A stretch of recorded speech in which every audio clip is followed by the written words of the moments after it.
శ్రీ మహాగణాధిపతయ నమ. ఐం మహాసరస్వత్యే నమ. శ్రీ లలితాంబికాదేవి నమ. రాశి ఫలాల కార్యక్రమంలో భాగంగా ఈ సెప్టెంబరు మాసము అంతా కూడా చివరి వరకు, మాసము ప్రారంభం నుండి చివరి వరకు కూడా ద్వాదశ రాసుల వాళ్లకు, అంటే 12 రాసుల వాళ్లకు, మేషము నుండి మీనరాశి వరకు అందరికీ ఎలా ఉండబోతుంది, ఏమి చేసుకుంటే మేలు జరుగుతుంది అనేటువంటి విషయాలు ప్రతి మాసము చెప్పుకుంటున్నట్టుగానే ఈ మాసము కూడా చెప్పడం జరుగుతున్నది. అయితే ఈ మాసంలో 1వ తేదీ నుండి చివరి వరకు అన్నప్పుడు మధ్యలో వినాయక చవితి పండుగ వస్తూ ఉన్నది. అలాగే ఏ రాశి వాళ్ళు వినాయక చవితి పండుగ రోజు ఏమి చేసుకుంటే మీ పనులకు విఘ్నాలు తొలగి నిర్విఘ్నముగా బాగా ఉండేట్టుగా మేలు జరుగుతుంది అనేటువంటి విషయాన్ని ఈ ద్వాదశ రాసుల వాళ్లకు కూడా చివరిలో చెప్పడము జరుగుతున్నది. అందువలన అసలు ఎలా ఉండబోతుంది, ఏ రాశి వాళ్లకు, ఏ రాశి వాళ్ళు ఏమి పరిహారము చేసుకుంటే మేలు జరుగుతుంది. వినాయక నవరాత్రులు వస్తున్నాయి. ఈ వినాయక నవరాత్రులలో ఏదో ఒక రోజు, ఏ రోజైనా పర్వాలేదు, ఏమి పాటిస్తే మీకు మేలు జరుగుతుంది. 11 రోజుల లోపల మొదటి రోజే అందరికీ కుదరకపోవచ్చును కదా. కాబట్టి 9 రోజులో, 11 రోజులో లేదా 3 రోజులో జరుగుతుంది.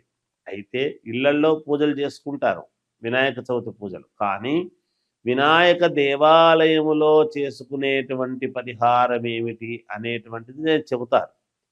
మనం ఏ కార్యక్రమం చేసినా ముందు వినాయకుడిని పూజిస్తాం. అలా మేలు జరగడానికి మీకు తెలియజేస్తున్నాను. పూర్తిగా విని శ్రద్ధగా అవి పాటించండి, తప్పకుండా మీకు విజయము లభిస్తుంది అనేటువంటిది తెలియజేస్తున్నాను. తులారాశి వారికి ఈ సెప్టెంబరు మాసమంతా కూడా ఎలా ఉంది అంటే బాగుంది అని తెలియజేస్తున్నాను. విద్యయందు విద్యార్థులకు పరిపూర్ణమైనటువంటి యోగం ఉన్నది. మంచి ఫలితాలు సాధిస్తారు. శ్రద్ధగా చదవాలి. నేను గురువుగారు చెప్పారు కదా, ఏముంది లేని పుస్తకాలు పక్కకు పెడితే రావు. బాగా చదివేటువంటి వాళ్లకు అనుకున్నది అనుకున్నట్టుగా పరిపూర్ణముగా మీరు విద్యయందు పరిపూర్ణత్వం పొందుతారని దాని అర్థం. కొంతవరకు ధన నష్టము, అలాగే కార్య విఘ్నములు కూడా, కొన్ని కార్యాలు ఏదన్నా చెయ్యాలి అని అనుకున్నప్పుడు కొంచెం విఘ్నాలు కలుగుతూ ఉంటాయి. సరే, మిశ్రమ ఫలితాలు బాగుంది కొంతవరకు నిజానికి, కానీ కొన్ని వాటిల్లో ఇలా జరగవచ్చునుగాక. పిత్రార్జన ధనము అనేటువంటిది రావటం ఉంటుంది. మరి అసలు పిత్రార్జితం అనేటువంటిది ఏమాత్రము లేని వాళ్ళ పరిస్థితి ఏమిటి అనుకోవచ్చు. అంటే అనూహ్యముగా ఎక్కడి నుంచో ఒక చోటు నుంచి ధనము రావాలి అనుకున్నప్పుడు తప్పకుండా మీకు మేలు జరుగుతుంది, వస్తుంది గాక, దాని అర్థం అది. పుత్ర సంతానము అభివృద్ధి అనేటువంటిది ఉంది. ఇక్కడ పుత్ర సంతానము అంటే సంతానము ఉండేటువంటి వాళ్లకు పిల్లల యొక్క అనుకూలత, వాళ్ళు ఏదైనా సాధించడము, గొప్పతనం సాధించడము, విద్యలో లేదా మెడల్ సాధించడం లాంటివి ఉంటాయి.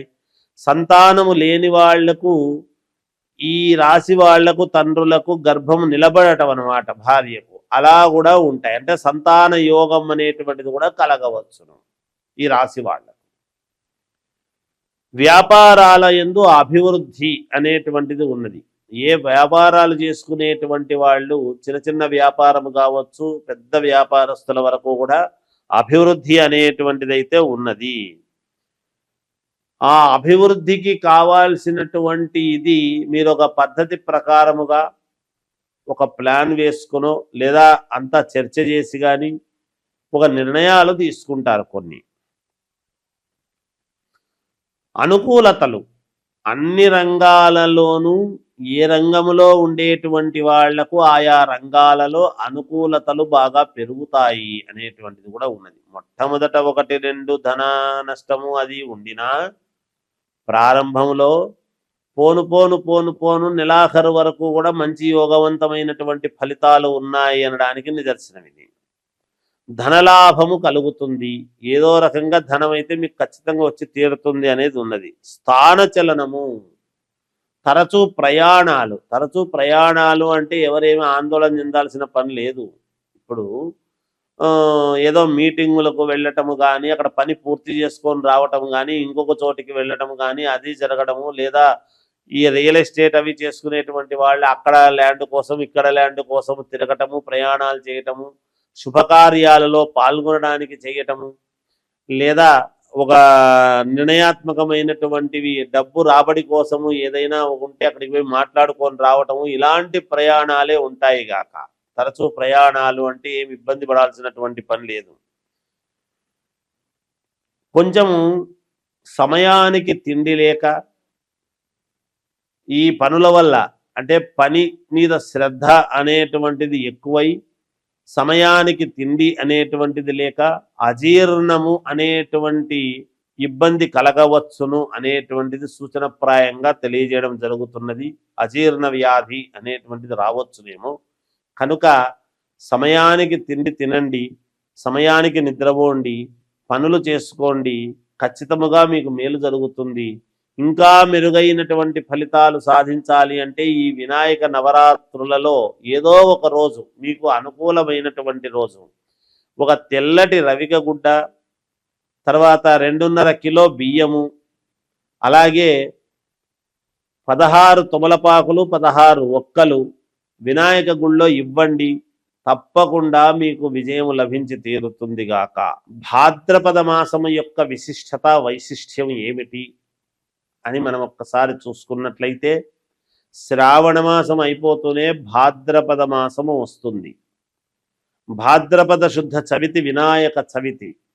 ఆ వినాయక నవరాత్రులు 11 రోజుల 9 రోజుల అనేటువంటిది మనం చేయడం జరుగుతూ ఉన్నది వినాయక నవరాత్రులు. అయితే భాద్రపద మాసము అనంగానే కలవు చండీ వినాయకవు అని. కలియుగములో చండీ అంటే అమ్మవారు పార్వతీదేవి కదా, అందువలన అమ్మవారిది వినాయకవు అన్నాడు. అంటే వినాయకుడు. మనం ఏ కార్యక్రమము చేసినా, ఏ పూజ చేసినా, ఏది తలపెట్టినా ముందు గణపతి పూజ చెయ్యందే, ముందు గణపతి స్మరణ చెయ్యనిదే మనం ఏది చేయటానికి లేదు. ఎందుకంటే దేవతలు కూడా గణపతికి ప్రథమ గణాధిపత్యం అనేటువంటిది ఇచ్చారు. కాబట్టి మనము కార్యము ఏది తలపెట్టినా అది నిర్విఘ్నముగా సాగాలి అంటే అందుకని వినాయకుడి యొక్క మననం మనం చెయ్యాలి. అందుకే ఏదైనా ఒక శుభకార్యం చేస్తున్నామంటే ముందు వినాయకుడిని చేసి పెట్టకూడదు పసుపుతో. అలా వినాయకుడిని చేసి పెట్టాము అంటే కార్యక్రమం అంతా ఆలస్యం అవుతుంది. వచ్చి పీటల మీద కూర్చున్న తర్వాతనే ఇంకా వినాయకుడిని చేయటం అనేది జరుగుతుంది. ఇది మనం గుర్తుంచుకోవాలి. చాలామంది పూజారులు కావచ్చు, పౌరోహితులు కావచ్చు ఇది పాటిస్తారు చాలామంది. అలా విఘ్నాలు కలిగించేటువంటి వాడు వినాయకుడే, ఎవరో కాదు. అందుకనే మనము వినాయకుడిని మనము ఎటువంటి విఘ్నాలు లేకుండా నిర్విఘ్నముగా సాగాలి స్వామి అనేటువంటి ఇదితో మనం వినాయకుని పూజలు చేస్తాం. అటువంటి వినాయక నవరాత్రులు అనేటువంటివి మనము జరుపుకుంటూ ఉంటాము ఈ యొక్క ఇదిలో. తర్వాత ఈ నిమజ్జనము అది అయిన తర్వాత వెంటనే మహాలయ పక్షాలు ప్రారంభమవుతాయి 18వ తేదీ నుండి. మహాలయ పక్షాలు అంటే ఆ పక్షమి 15 రోజులు మనం ఏమి చేయడానికి ఉండదు. మహాలయ పక్షాల్లో అంటే పితృకార్యక్రమాలు అవి చేసుకోవటానికి చాలా ఉపయోగపడతాయి. అంటే పొరపాటున గనక మనం ఎప్పుడైనా పితృకర్మలు చేయకపోతే, లేదా పితృదోషాలు ఉండేటువంటి వాళ్లకు వంశపారపర్యముగా మేము ఎంత కష్టపడుతున్నా మాకు బాగా జరగడం లేదు గురువు గారు, ఏమి దోషం ఉందో ఏమో, మా జాతకాల్లో మేము అన్నీ చూపించుకున్నాము, మరి ఎందుకో మేము ముందుకు వెళ్ళలేకపోతున్నాము, మేము ఈ వ్యాపారంలో కలిసి రావడం లేదు, ఈ ఉద్యోగంలో నాకు ఇబ్బందిగా ఉంది, లేదా ఇది జరగడం లేదు అని వస్తారు. చాలా మందికి పితృదోషాలు అనేటువంటివి ఉంటాయి.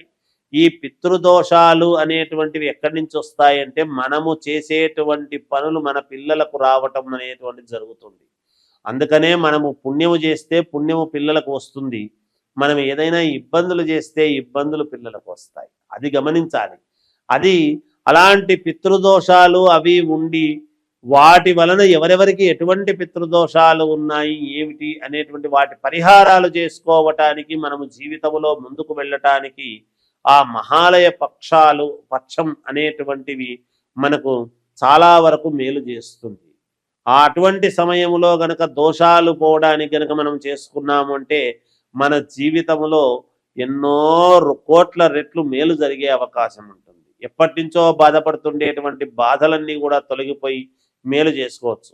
అయితే ఎటువంటి పరిహారాలు గురువు గారు అనవచ్చును. అయితే ఎవరి జాతకాన్ని బట్టి వాళ్ళకు పరిహారాలు ఉంటాయి, ఎవరి స్థితిగతులను బట్టి వాళ్ళకు పరిహారాలు ఉంటాయి. అంటే స్థితిగతులను బట్టి పరిహారాలు అంటే డబ్బు గురించి అని కాదు, జాతక స్థితిగతులను బట్టి, జాతకములో ఉండేటువంటి నవగ్రహ స్థితిగతులను బట్టి నేను చెబుతున్నాను. ఆస్తిపరుడైతే ఎక్కువ ఉంటుంది, ఆస్తి లేని వాళ్ళకైతే తక్కువ ఉంటుంది అని ఆ ఉద్దేశంతో అనడం లేదు. అంటే ఉన్న గ్రహస్థితులను బట్టి, వాటి యొక్క కర్మ ఫలితాలను బట్టి, పితృదోషాలు ఎటువంటి ఉన్నాయి ఏమిటి అనేటువంటిది చూసుకొని ఎటువంటి దోషాలను మనము పోగొట్టుకుంటే మేలు అనేటువంటి దానికి మహాలయ పక్షాలు ఉన్నాయి. ముందు వినాయకుడి యొక్క పూజలు జరుగుతూ ఉన్నాయి, నవరాత్రులు. ఇవి రెండూ కూడా భాద్రపద మాసములో రావటము విశేషం. ఎప్పుడూ కూడా భాద్రపద మాసంలోనే వస్తాయి, దీంట్లో పెద్దగా ఏమీ ఆలోచన ఏమి లేదు. అంటే పౌర్ణమి వరకు చూడండి, భాద్రపద శుద్ధ పౌర్ణమి వరకు వినాయకుడి యొక్క వ్యవహారాలన్నీ కూడా నడుస్తాయి. ఆ తర్వాత పౌర్ణమి తర్వాత నుంచి మహాలయ పక్షాలు మళ్ళీ అమావాస్య వరకు ఉంటాయి. ఆ తర్వాతనే మనకు ఏమిటి అంటే మళ్ళీ నవరాత్రులు, అమ్మవారి నవరాత్రులు. అందుకే నేను మొదట్లోనే కలవు చండీ వినాయకవు అన్నాను. అమ్మవారి నవరాత్రులు అంటే మొదట కొడుకువి నవరాత్రులు, తర్వాత తల్లికి నవరాత్రులు. వీళ్ళిద్దరికే నవరాత్రులు.